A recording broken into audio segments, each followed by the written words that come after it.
नमस्कार, खबरों का पंचनामा देख रहे हैं आप। मैं हूं आपके साथ पूजा। हम लेकर आए हैं देश और दुनिया की 5 बड़ी खबरें, जिस पे चर्चा के लिए मेरे साथ स्टूडियो में मौजूद हैं कैपिटल टीवी के editor in chief doctor Manish Kumar. Doctor साहब, बहुत बहुत स्वागत है आपका। धन्यवाद। सबसे पहले नजर हेडलाइंस पर। पीएम मोदी ने संसद में राष्ट्रपति के अभिभाषण पर धन्यवाद प्रस्ताव का दिया मुंहतोड़ जवाब। विपक्ष पर जमकर बरसे मोदी। कहा, कांग्रेस की दुकान पर ताला लगने की नौबत आई। अगले चुनाव में विपक्ष दर्शक दीर्घा में होगा अब की बार 400 पार। झारखंड में चंपई सोरेन सरकार फ्लोर टेस्ट में पास। पक्ष में 47 और विपक्ष में 29 वोट। हेमंत सोरेन को हाईकोर्ट से बड़ा झटका। विधानसभा में बोले, सोरेन घोटाला साबित हुआ तो राजनीति क्या, झारखंड भी छोड़ दूंगा। आप विधायकों की खरीद फरोख्त के दावों पर केजरीवाल आतिशी ने आज नहीं दिया क्राइम ब्रांच के नोटिस का जवाब। सिसोदिया की फिर बड़ी न्यायिक हिरासत। संजय सिंह को भी झटका। धनखड़ ने शपथ से रोका। महाराष्ट्र में लग सकता है कांग्रेस को बड़ा झटका। 15 विधायक अजीत पवार गुट में शामिल होने को तैयार। जल्द होगा बड़ा खेल। संसद में उठी 1991 के वर्शिप एक्ट को खत्म करने की मांग। बीजेपी सांसद हरनाथ सिंह यादव ने कहा, वर्शिप एक्ट भगवान राम और श्री कृष्ण में भेद पैदा करता है, इसीलिए किया जाए खत्म। खबरों की शुरुआत में आज सबसे पहले बात संसद से पीएम मोदी की दहाड़ की। प्रधानमंत्री नरेंद्र मोदी ने आज लोकसभा में राष्ट्रपति के अभिभाषण के धन्यवाद प्रस्ताव का जवाब दिया। विपक्ष पर आज जमकर बरसे हैं मोदी। परिवारवाद पर कड़ा प्रहार किया। 2024 में जीत की गारंटी की हुंकार भरी। कांग्रेस पर हमला बोलते हुए कहा कि आज विपक्ष की जो हालत है, इसका सबसे बड़ा कारण कांग्रेस है। कांग्रेस को विपक्ष का एक अच्छा विकल्प बनने का मौका मिला, लेकिन उन्होंने 10 साल बर्बाद कर दिए। उन्होंने कहा कि एक ही प्रोडक्ट को बार बार लॉन्च करने के चक्कर में कांग्रेस की दुकान पर ताला लगने की नौबत आ गई है। एक ही प्रोडक्ट को बार बार लॉन्च करने का भरपूर प्रयास हो रहा है। कांग्रेस परिवारवाद में ही उलझ गई है। साथ ही कहा कि विपक्ष ने जो संकल्प किया है, मैं उसकी सराहना करता हूं। इससे मेरा और देश का विश्वास पक्का हो गया है। इन्होंने लंबे समय तक वहां रहने का संकल्प लिया है। अब तक कई दशक तक कैसे यहां बैठे थे, जैसे ही कई दशक तक वहां बैठने का आपका संकल्प जनता जनार्दन पूरा करेगी। अगले चुनाव में दर्शक दीर्घा में दिखेंगे विपक्ष। थर्ड टर्म की गारंटी, 400 पार का नारा, क्या कुछ रहा भाषण की महत्वपूर्ण बातें। He was playing like a musician, that too expert one. सही सही नोट और सही सही जगह प्रहार। क्या भाषण है, मन खुश हो गया। कारण इतना कुछ उन्होंने कवर अप कर लिया और सबसे बड़ी चोट जहां पे देना था वहां इन्होंने दिया। इन्होंने जवाहरलाल नेहरू और इंदिरा गांधी पे भी कटाक्ष किया और जो सबसे बड़ी बात उन्होंने कही कि ये दोनों ही महानुभाव प्रधानमंत्री रहते हुए लाल किले से इस तरीके का भाषण देते थे कि जैसे इनको हिंदुस्तान के लोगों के मेहनत, उनकी कर्मठता के ऊपर कोई भरोसा ही नहीं। और एक और बड़ी बात उन्होंने कही कि ब्रह्मांड के सबसे बड़े, वो कटाक्ष था। ये कांग्रेसी, ये जो दलाल मीडिया है देश के अंदर में, मनमोहन सिंह, ये हम लोग लगातार इस बात को तो मैं बार बार कहता हूं, मनमोहन सिंह ने प्रधानमंत्री की कुर्सी को कलंकित किया। इस तरह का प्रधानमंत्री भगवान किसी देश को न दे। और उनके बारे में बहुत बड़े इकोनॉमिस्ट क्या कहा उन्होंने कि मनमोहन सिंह ने भाषण दिया था 2014 में और यह कहा था कि भारत अब 11वीं सबसे बड़ी अर्थव्यवस्था बन गई है। यह बड़ा मान और सम्मान की बात है, बहुत बड़ा अचीवमेंट हमने कर लिया और 2044 यानी 30 साल के बाद हम लोग दुनिया के 3rd लार्जेस्ट इकोनॉमी हो जाएंगे। प्रधानमंत्री ने कहा कि आप लोग सपने भी बड़ा घटिया किस्म के देखते हो। अगर आपको टारगेट भी करना है 30 साल, और इसलिए उन्होंने कहा कि इस 10 साल में हमने 11 से 5वीं पोजीशन पे हम ले आए हिंदुस्तान की इकोनॉमी को, और अगले 5 सालों में थर्ड लार्जेस्ट इकोनॉमी बनाएंगे। ये है स्पीड, ये है फर्क भारतीय जनता पार्टी की सरकार में और आपकी सरकार में। मार्वलस इक्विवेलेंस उन्होंने एक ड्रॉ किया, इसमें कोई शक ही नहीं है। कोई अंधा भी ये कहेगा कि पिछले 10 साल में सरकार के काम काज करने के तरीके में एक अभूतपूर्व बदलाव आया है और यही बात प्रधानमंत्री मोदी कह रहे थे और इसलिए उन्होंने कहा कि आपकी मनोकामना पूरी होगी, आप ऊंचाई को हासिल करेंगे। ऊंचाई से मतलब उनका ये था कि जहां ये लोग बैठे हुए हैं ऊपर जो है पेवेलियन है, दर्शक दीर्घा। बोले अगली बार आपको इधर जगह भी नहीं मिलेगा, ये सारे लोग दर्शक दीर्घा में जाएंगे, मतलब चुन के नहीं आएंगे। तो प्रधानमंत्री मोदी तो भाषण तो अच्छा देते ही हैं, लेकिन आज कुछ स्पेशल था। जी, अब बात झारखंड की राजनीति से जुड़ी। चंपई सोरेन सरकार ने आज विधानसभा में बहुमत हासिल कर लिया है। विधानसभा में चंपई सोरेन के पक्ष में 47 वोट पड़े, जबकि विपक्ष में 29 वोट डाले गए। फ्लोर टेस्ट में शामिल होने के लिए हेमंत सोरेन भी पहुंचे थे और विधानसभा में बोलते हुए हेमंत सोरेन ने मोदी सरकार और जांच एजेंसियों पर जमकर भड़ास निकाली। विधानसभा में बोलते हुए हेमंत सोरेन ने कहा, झारखंड में जो कुछ हुआ उसमें राजभवन भी शामिल है। मैं आंसू नहीं बहाऊंगा, आंसू वक्त के लिए रखूंगा। साबित करे कि वो जमीन मेरे नाम पर है। अगर मुझ पर घोटाले साबित हुए तो राजनीति क्या झारखंड भी छोड़ दूंगा। हेमंत सोरेन ने विधानसभा में अपनी गिरफ्तारी को साजिश बताया, इमोशनल कार्ड खेलने की कोशिश की, पर बड़ी बात यह है कि हेमंत सोरेन को कहीं से भी कोई राहत मिलती नजर नहीं आ रही है। आज हाईकोर्ट से भी बड़ा झटका लग गया। दरअसल ईडी की गिरफ्तारी के खिलाफ हेमंत सोरेन ने याचिका दायर की थी, पर आज हाईकोर्ट से कोई राहत नहीं मिली। सुनवाई 12 फरवरी तक के लिए टाल दी गई है। आज बहुमत तो चंपई सोरेन ने साबित कर दिया, लेकिन ये जो झटके पे झटके हेमंत सोरेन को लग रहे हैं, कब उन्हें राहत मिलेगी? भाई इतने बड़े बड़े वकील रखे हुए हो आप, पैसे की तो कमी है नहीं, पैसा तो बहुत है आपके पास, पता नहीं कहां से आया। आपकी ये उसको कह सकते हैं आपके इख्तियार में इतना माल है आपके पास कि आप अभिषेक मनु सिंघवी और कपिल सिब्बल को एक साथ सुप्रीम कोर्ट में खड़े कर देते हो। आप हाई कोर्ट गए, लोअर कोर्ट गए, सुप्रीम कोर्ट गए, हर जगह चले गए। हर जगह आपने अपना पक्ष रख दिया। यही जो दलील जो आप आज दे रहे हो विधानसभा के अंदर, कहीं से कोई राहत मिली नहीं मिली। और जो कहानी है, जिस तरीके से 14 लोग पकड़े गए हैं, गिरफ्तार हो चुके हैं और उनके जो बयान हैं और जो साक्ष्य हैं, वो आपके इस विक्टिम कार्ड के साथ मेल नहीं खाता। मैं देख रहा था कि भाई बहुमत आपके पास था ही, आपने असेंबली को चुन लिया भाषण देने के लिए। कितनी शर्म की बात है कि हिंदुस्तान में ऐसे ऐसे मुख्यमंत्री हैं जिनको जेल में डाल दिया जाता है और जेल से बाहर आते हैं वो ऐसे जैसे कोई वर्ल्ड कप जीत के आ रहे हो, और उसके बाद उनको भाषण देने के लिए भी कहा जाता है, वो भाषण भी देते हैं। ये सिस्टम की खामियां हैं, ये सिस्टम की खामियां हैं।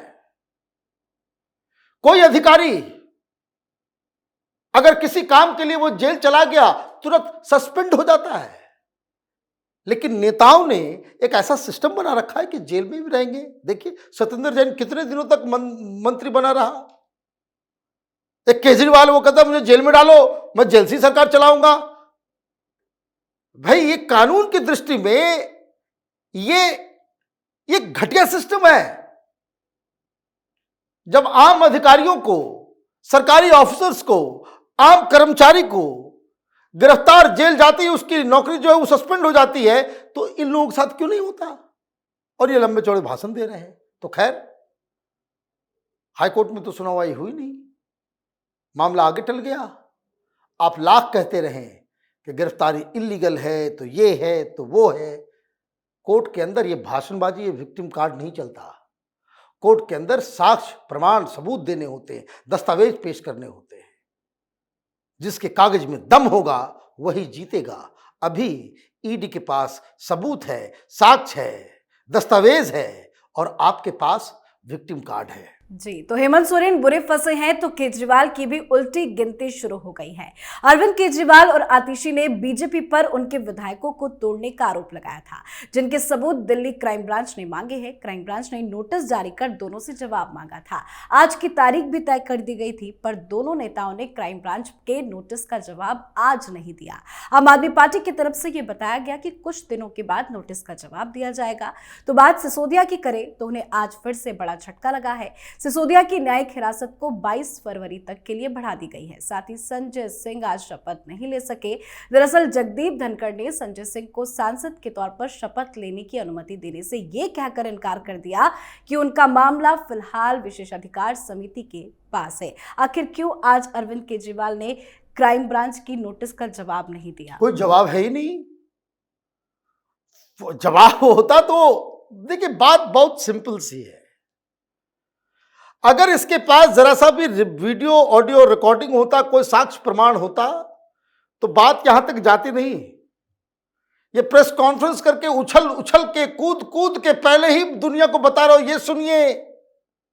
फिर जांच होती कि भाई ये ऑडियो असली है या नकली है। इसके पास नकली ऑडियो भी नहीं है और इसलिए ये जवाब नहीं देगा। लेकिन ये जो जवाब नहीं देने का, समन की अवहेलना करने का, ईडी बुला रही है नहीं जाने का, इसमें केजरीवाल फिर फंसते नजर आ रहे हैं।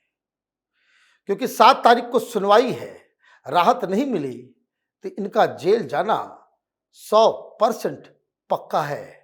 और इसीलिए ये हर चीज में वक्त ले रहा है, डिले कर रहा है चीजों को। देखिए, इनका एक कट्टर ईमानदार भगत सिंह का चेला फिर झटका लग गया। मनीष सिसोदिया को कोई राहत नहीं मिली आज।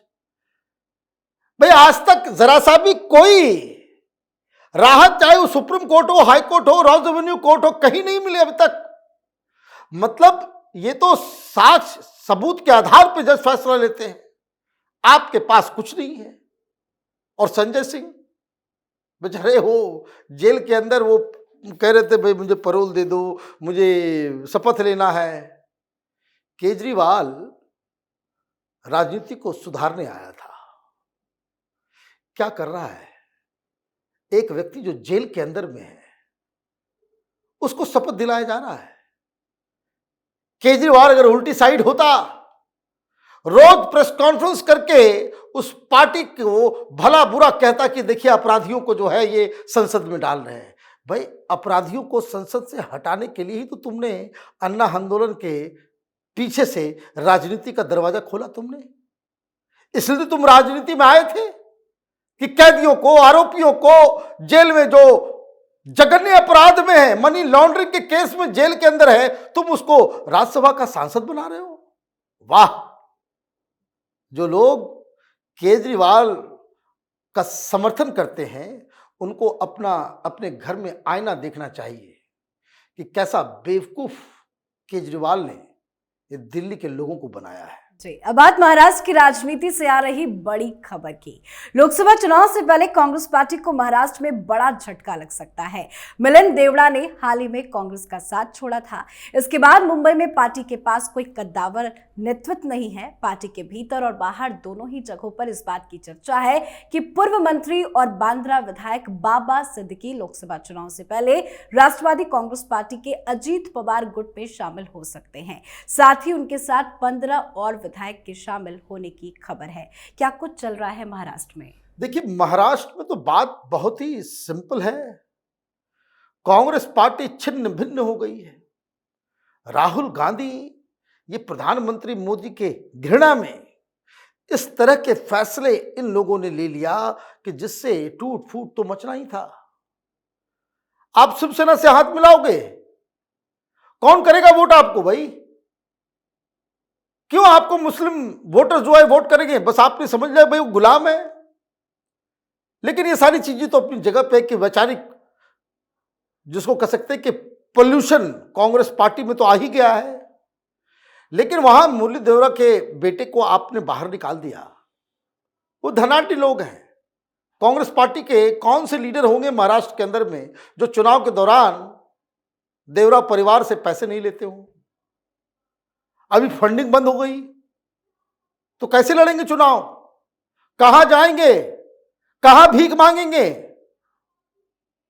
जीत की कोई उम्मीद नजर नहीं आ रही। एनसीपी के कार्यकर्ता चले गए बीजेपी की तरफ, गठबंधन बन गया उधर। शिवसेना के कार्यकर्ता, पूरी की पूरी पार्टी जो है वो चली गई बीजेपी के साइड। तो कांग्रेस पार्टी के लोग जो राजनीति में अपना भविष्य देखना चाहते हैं वो क्या करेंगे? विपक्ष में बैठने के लिए? तो इसलिए वहां पे लगातार इस तरह की खबरें पिछले एक सप्ताह से आ रही थी कि वहां कांग्रेस पार्टी के अंदर भूचाल मचा हुआ है। और उसी का अब नतीजा है कि अब ये खबरें आ रही है कि 15 के आसपास बड़े लीडर जो है वो पार्टी को छोड़ने वाले हैं। जी, अब बात आज की आखिरी खबर की। संसद में आज 1991 के वर्शिप एक्ट को खत्म करने की मांग उठी है।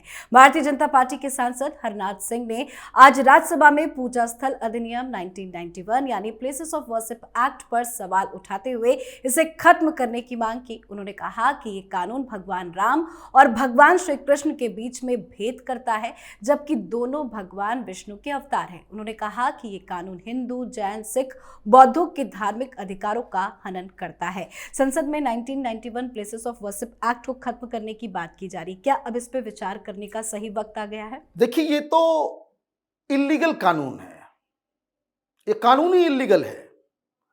संसद से आपने पास कर दिया। कभी सोचा कि डेमोक्रेसी ये क्या है? अगर दो व्यक्ति के बीच कोई विवाद है तो वो कोर्ट जाएगा, लेकिन इस कानून की वजह से अगर यह कह दिया जाए कि तुम कोर्ट में फैसला नहीं कर सकते, तो फिर वो क्या करेंगे? फिर वो आपस में ही फैसला करेंगे ना, एक दूसरे का सर काटेंगे। ये प्लेसेस ऑफ वर्शिप एक्ट यही कर रहा है कि भाई हिंदुओं के मंदिर को तोड़ दिया गया, वहां पे मस्जिद बना दी गई। जैनियों के मंदिर को तोड़ दिया गया, वहां मस्जिद बना दी गई। विवादित जगह है वो, जैसे काशी विश्वनाथ का भी मसला जो चल रहा है, विवादित जगह है। वहां हिंदू भी पूजा करते हैं, वो भी पूजा करते हैं। कोर्ट में केस चल रहा है। मुस्लिम पक्ष क्या कह रहा था कि भाई इसी कानून के तहत, प्लेसेस ऑफ वर्शिप एक्ट के तहत इसकी सुनवाई नहीं होनी चाहिए। अच्छा, सुनवाई नहीं होगी तो क्या करेंगे? ये तो फंडामेंटल राइट है कि कोर्ट हमारी परेशानियों को सुन करके उसका हिसाब किताब करेगा, फैसला सुनाएगा अगर कोई विवाद है। अब ये कानून इस चीज को रोक दे रहा है, तो कैसे होगा फैसला? तो दरअसल ये फैसला दंगा भड़काने को इंसिनुएट करता है। ये कानून ये कहता है कि कोर्ट मत आओ, आपस में ही फैसला कर लो। इस चीज को किसी को समझ में नहीं आ रहा है कि भाई आप जुडिशियल रेमेडी, लीगल रेमेडी का जो फंडामेंटल राइट है वो आप किसी कम्युनिटी से आप छीन लेंगे तो क्या करेगा? अब कानून ही नहीं है, सुनवाई नहीं है, तो चलो भाई हम अपने से फैसला कर लेते हैं, चलो 10,000 आदमी लेकर क्या हो, तोड़ो गुंबद। This is what is going to happen. किन लोगों ने इस तरह का कानून बनाया? क्या अकल इन लोगों ने लगाया, या फिर वोट बैंक पॉलिटिक्स की मजबूरी थी? तो इस कानून को तो इमीडिएटली जाना चाहिए। इस कानून का रहना यह डेमोक्रेसी के ऊपर एक धब्बा है। जी, बहुत बहुत धन्यवाद सर बातचीत के लिए। धन्यवाद। खबरों का पंचनामा में आज के लिए फिलहाल इतना ही। देश विदेश की बाकी खबरों और उनकी सटीक एनालिसिस के लिए देखते रहिए कैपिटल टीवी। हमें लाइक कीजिए, शेयर कीजिए और कैपिटल टीवी को सब्सक्राइब कीजिए। नमस्कार।